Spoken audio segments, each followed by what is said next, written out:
Instagram stories for Wednesday, November 6th. I'm your host, Daniel Hill. In today's episode, we are going to talk about LinkedIn, and then we are going to get into the questions and answers that the head of Instagram discussed on his recent Ask Me Anything. Let's start with LinkedIn. This might not be a platform that you think about very much. However, recently, LinkedIn has really been emphasizing video, and if you're creating videos for other platforms, you might as well take the time to post them on LinkedIn, because right now, this is something that LinkedIn is prioritizing. To tell us more about this, here's content creator Lindsey. Hey, what's going on? This is Lindsey, and I'm jumping in to talk about a massive opportunity, LinkedIn video. LinkedIn has supported video since 2017, but this past year, we've seen LinkedIn take significant efforts in making video a bigger part of its platform. It launched 2 new features dedicated to video in a video tab, which is similar to TikTok, Instagram Reels, where you can scroll through short form videos in a dedicated space. There's also a videos for you carousel in the LinkedIn feed that showcases a handful of recommended videos to watch. In the most recent Microsoft earnings report, it revealed that video is the fastest growing format across LinkedIn. It's also seen a 36% year-over-year growth in video uploads. So what is the opportunity? First, LinkedIn video is in a low supply and high demand phase. That means that the amount of people that are actually creating video content is much smaller than the amount of people that are consuming video content. Because of the less competition there is, the higher chance that you have to produce results with that video content. There's also the bigger trend here when it comes to short form video. Over 75% of adults in the US now spend up to 2 hours a day watching short form videos. So LinkedIn is just keeping pace with how audiences want to engage and consume content. And so with video, there's a couple of different opportunities outside of just driving performance. If you're looking to attract more clients, whether you work for a company, you own your own company, there's benefits to putting out video content because people can hear and see you. There's a little more trust. People actually get a window inside of what value you can provide, but also what it might be like to work with you. According to some research, short form video content from influencers is seen as the most trusted form of content when it comes to B2B marketing. So if you want to work with more brands, video content gives you the opportunity to not only attract more B2B companies, but also you have the ability to drive the results and outcomes that the brand wants. If you're still unsure about LinkedIn video, think of it as a high reward investment. Sure, that takes more time and effort, but the potential impact is huge. If you missed out on TikTok, YouTube Shorts, or Instagram Reels, this is your opportunity to make up for it. Now back to you, Daniel.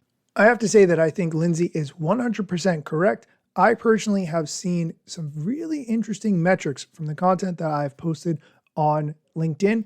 In some cases, that same content barely moving the bar on Instagram, but performing very well on LinkedIn. So I would recommend taking the time to experiment with the content you've already created.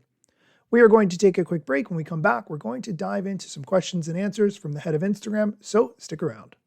Welcome back. We're diving into the questions and answers that the head of Instagram recently shared on his Ask Me Anything. Let's get started. The first question, if a video is going viral, how soon should I make my next post? Do I wait for it to calm down or keep going right after? This is a great question, and I think it truly does not matter one iota. If you have a video that does really well, don't feel like you have to post again right away. Certainly don't force it.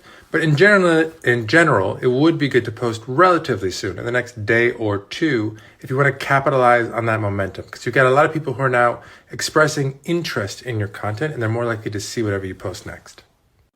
Let's go on to the next question. My reach is down so much. Why? Well, I think you know why if you listen to the show with any regularity whatsoever.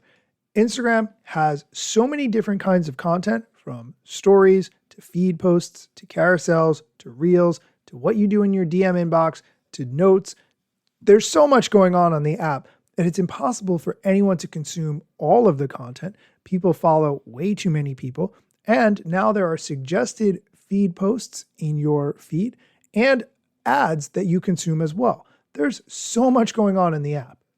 There are a lot of reasons this could be. I get these types of questions all the time. The first thing that people usually assume is that there's some sort of flag on their account. If you think that might be the case, you can go to profile settings into account status and you can see if there are any flags. Are you not recommendable for some reason? Has some content been taken down for some reason? If you disagree, you should be able to appeal right then and there and hopefully get that fixed. It's also possible we're just doing a bad job ranking. That happens. And, we are always trying to get better and look at how ranking works everywhere we can. But it is in our interest to connect people with content that they're interested in, because then they'll use Instagram more. That's good for creator reach. It's also good for our business and good for consumers. It could also be that your followers' interests have changed. I find that regularly things that work for me one year don't work the next. And I need to reinvent how I do what I do to make sure that I'm not only continuing to explain how Instagram works, but doing so in a way that resonates with people who follow me. So I'd explore all three. I like this suggestion of looking at how you can reinvent your content as if you're just sitting around with nothing to do and you would like to reinvent your entire process for a platform that doesn't pay you. What a crazy idea. I don't know why you don't do that. I mean, it's not like you don't have a team or anything, right? It's not like you're a solo person just trying to create content on your own and hoping that anybody sees it. It's not like because you work hard to reinvent that content that now it will automatically get boosted in the algorithm and more people will see it. It's not like because you work so hard on that content, Instagram will begin paying you just because you reinvented yourself. I just hate that answer. Next question. Will text on cover images increase views? I do not think it will, because people generally do not see the cover image unless they go to your profile page. I personally have spent time on cover images. I like the way it makes my profile look from a cohesive standpoint, but I don't think it really moves the needle much. Here's Adam's answer. Not necessarily, but in general, I think it's good if your cover can give you some indication of what someone's going to get if they tap on it. But more important than your cover, and I know a lot of people are precious about their grids and their covers, is the first few seconds of a reel, because most reels are seen as someone scrolling through a feed or through the Reels tab. And if you don't let them know what they're going to see in the first few seconds, they'll probably just keep going. And so I would focus a little bit more on the first 2 seconds of a reel than the cover photo, but they're both good ways to give people a sense of what they're going to get if they decide to watch. I agree with his assessment. What happens in that first 3 seconds of the reel is going to do a lot more to determine whether or not people watch the whole thing than what they see in the cover image briefly. The next question is a technical question, and I want to say that right off the bat, I love a good technical question. If carousels show up in reels, what's the best size to post carousels now? I think you probably already know the answer, which is portrait, so that this way it takes up as much of the screen as possible. But here's Adam's answer. I don't know that there is a specific best size, but generally I like to make my carousels as tall as it'll be allowed, because it'll take up more space and hopefully get more attention. Let's keep going on the carousels theme. The next question, does posting a mix of carousels and reels help reach, or does it not matter? Interestingly, it does matter now because carousels are being featured in the Reels tab. Here's Adam's answer.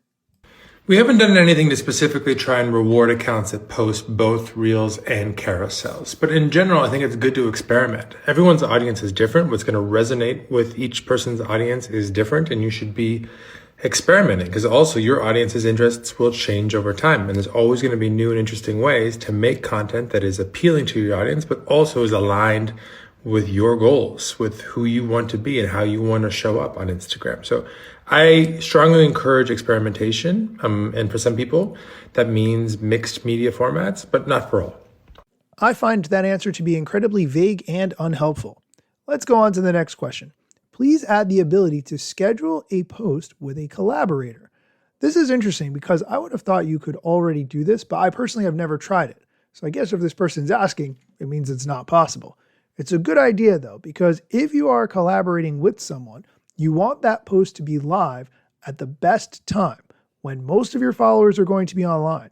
And if perhaps you're working with someone who lives in a different time zone, for instance, their followers might be in that same time zone that's different from yours, and therefore you would want to schedule that collaborative post to go live when it has the best possible chance of being seen by as many people as possible. Here's Adam's answer on the ability to schedule a post with a collaborator. That's actually a good idea. I don't believe that's on the roadmap, but I will talk to the team.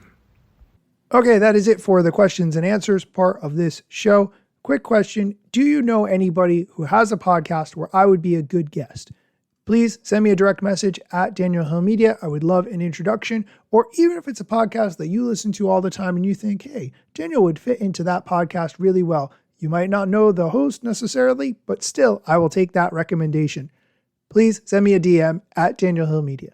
Be sure to come back next time for more social media news, strategy, questions, answers, solid information, all the things that I provide. Let me tell you a couple things that you should know about me. A product manager, but do not have a bachelor's degree. But actually, that's factually a fraction of me. Another fraction's posting content irregular and irrationally. Still probably won't get a job at the Gram.